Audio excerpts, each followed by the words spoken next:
है गीता का भगवान, शिव गीता का ज्ञान देने वाला है मुख से। तो वो गीता ज्ञानामृत एडवांस पार्टी जब शुरू होती है तब मिलता है, उससे दुनिया की सदगति होती है। नहीं तो दुनिया की सदगति सदगुरु के बगैर हो नहीं सकती। इसलिए मुरली में बोला है, मैं एक ही रूप के द्वारा बाप भी हूं, टीचर भी हूं, सदगुरु भी हूं। बाप के द्वारा जन्म मिलता है, तो यज्ञ के आदि में जन्म देने वाला कौन हुआ है? कौन था बाप? जो मम्मा बाबा को भी डायरेक्शन देते थे, वो बाप समान आत्माएं हुई। गीता माता ज्ञान देने वाली नहीं है, वो भी ज्ञान लेने वाली है। और जो आदि में सो अंत में, वो ही आत्मा तेरे एडवांस नॉलेज देने की निमित्त बनती है। निमित्त माने साकार।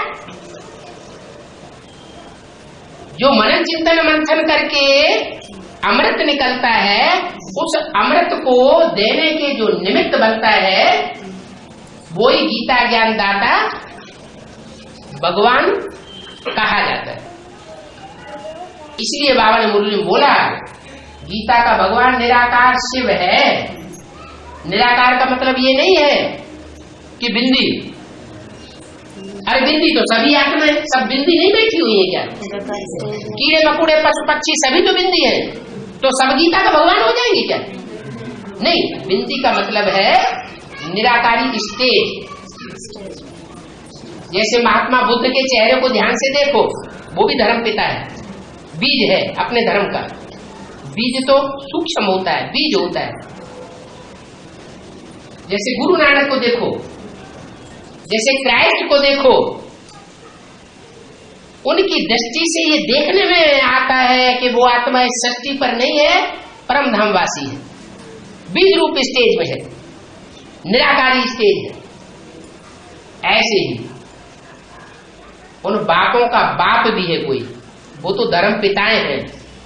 बाबा तो मुरली में कहते हैं, बच्चे तुम्हारा बाप आया हुआ है। सिर्फ बाप ही नहीं आया हुआ, बापों का भी बाप है।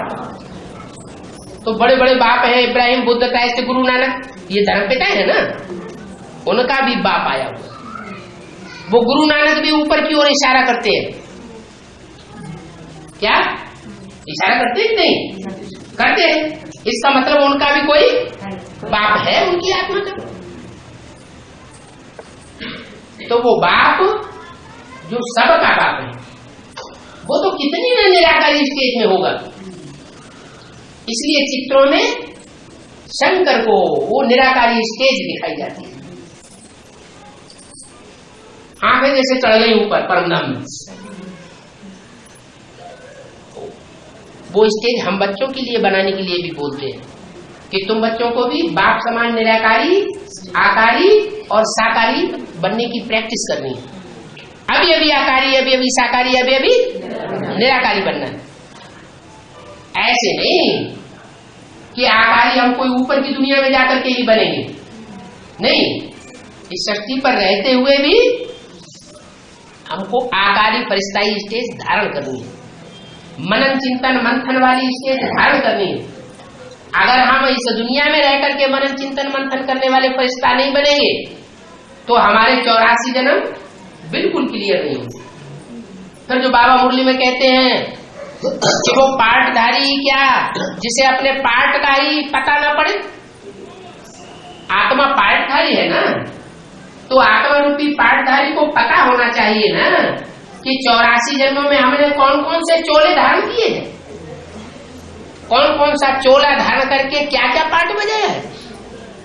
अगर पता नहीं है तो ऐसा एक्टर है बेवकूफ। तो हम सब क्या हो गए अभी? हम सब अभी बेवकूफ एक्टर हो गए। हमें पता ही नहीं है कि 84 जन्मों में कब कब कहां कहां हमने क्या क्या पार्ट बजाया।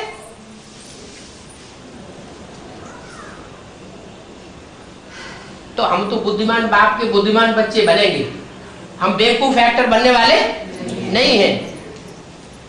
हमें इसी जन्म में इसी शरीर से अपने 84 जन्मों को मनन चिंतन मंथन करके क्लियर कर लेना। पहले अपने बाप का क्लियर करें। क्या? जो मनुष्य शक्ति का पिता है उसके जन्म हमारे सामने क्लियर होना चाहिए। हमारे बाप की हिस्ट्री हमें पहले मालूम होनी चाहिए। बाप की हिस्ट्री पता चलेगी तो बच्चों को भी अपनी हिस्ट्री पता चल जाएगी। पहले बाप की पहचान, फिर बच्चों की पहचान।